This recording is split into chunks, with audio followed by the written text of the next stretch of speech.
Stéphanie, mon voyage dans le Lot est absolument extraordinaire et les pierres nous parlent.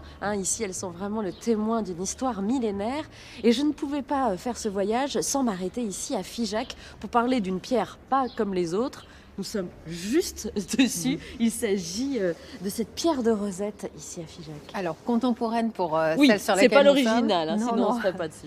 L'original, elle est à Londres, elle est au British Museum, mais elle aurait pu se retrouver à Figeac, puisqu'en fait, c'est un Français, un soldat de l'armée de Napoléon, qui l'a trouvée lors de fouilles.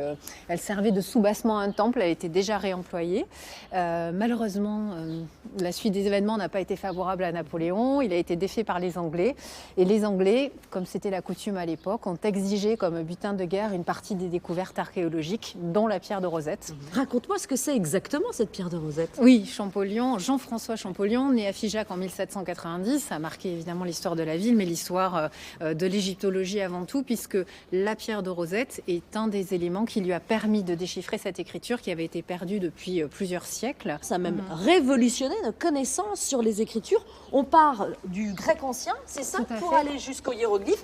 À chaque fois, c'est le même texte. Tout à fait, et c'est ce qui fait la richesse de cet objet archéologique et c'est ce qui fait qu'on a pu parvenir au déchiffrement. Et donc le texte est transcrit en démotique, qui est l'écriture courante en Égypte à l'époque, celle qui est utilisée par les scribes au quotidien, qui ont une écriture rapide, on va dire, contrairement à l'écriture hiéroglyphique qui, elle, nécessite une attention plus particulière puisqu'on a ces jolis dessins qui ressemblent à des choses du quotidien. C'est un peu comme une bande dessinée, le hiéroglyphe.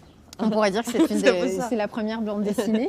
Et en passant plusieurs heures, plusieurs semaines, plusieurs années à travailler sur cette pierre-là, il a pu parvenir au déchiffrement. Et avec ce déchiffrement est arrivée aussi toute une connaissance de l'Égypte que l'on n'avait plus. Alors, Champollion, c'est vraiment l'enfant du pays et c'est la raison pour laquelle, à Figeac, on lui a consacré un musée.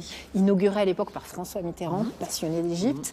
Mais depuis, ce musée a évolué et c'est aujourd'hui le musée Champollion, les écritures du monde. Parce qu'en plus de s'intéresser au travail de Champollion, son déchiffrement des hiéroglyphes, eh bien, ce musée s'intéresse à la naissance des écritures dans le monde. C'est absolument passionnant. En tout cas, Champollion lui doit beaucoup.